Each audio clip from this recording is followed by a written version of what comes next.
Most people assume this is a settled question. It isn't, not in the way you'd think. Because here's what's strange. Historians don't actually argue much about whether Jesus existed. The real debate, the one almost nobody talks about, is about something else entirely. And once you see it, you can't unsee it. Let's start with the obvious objection. The Gospels don't count. They're religious texts written by believers. Fair point. So let's set the Gospels aside completely. Forget them. Pretend they don't exist. What's left? More than you'd expect. In the year 93 AD, a Jewish historian named Flavius Josephus, a man with no reason to promote Christianity, working for the Roman Empire, wrote a multi-volume history of the Jewish people. In it, he mentions a man named Jesus called Christ, and he mentions his brother James being executed by the Jewish hybrid. Scholars have argued for a century about parts of this passage.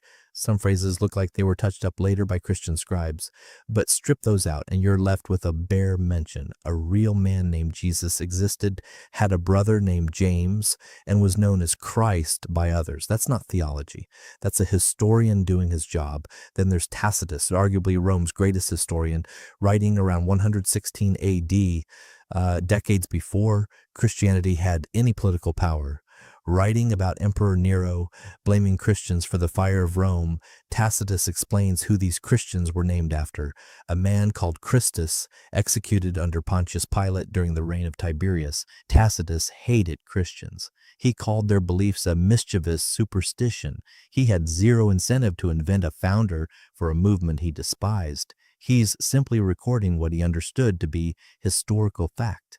And then there's Pliny the Younger, a Roman governor, writing to the Emperor Trajan around 112 AD, asking for legal advice on how to handle Christians in his province. He describes them gathering before dawn, singing hymns to Christ as to a god. Again, not a believer, not a Christian source, a Roman bureaucrat trying to figure out what to do with an already spreading religious movement less than a century after Jesus is said to have died. 3 separate non-Christian, non-friendly sources, 3 separate empires worth of paperwork, none of them writing propaganda, all of them assuming, just without argument, without debate, that this man existed. Here's where it gets interesting, though, because almost no serious historian, Christian, atheist, agnostic, Jewish, actually disputes that a man named Jesus existed and was crucified under Pontius Pilate.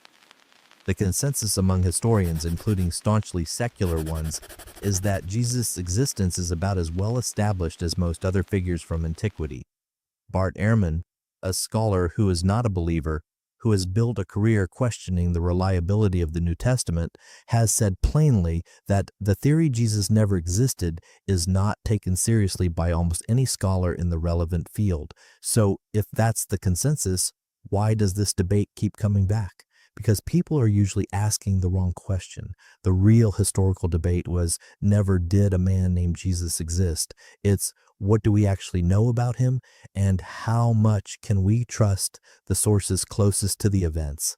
And that's a much harder, much more interesting question, because ancient history doesn't work the way courtroom evidence works. We don't have a birth certificate for Julius Caesar. We don't have security footage of Alexander the Great crossing into Persia. Historians work with fragments, letters, mentions, secondhand accounts, sometimes written decades after the fact. By that standard, the evidence for Jesus is unusually good. We have multiple independent sources from multiple regions and multiple languages within a century of his life, written by friends, strangers, and enemies alike. Compare that to other widely accepted ancient figures. We have fewer contemporary sources for someone like Hannibal's early life than we do mentions of Jesus within a century of his death. Nobody's making documentaries questioning whether Hannibal existed. So why Jesus?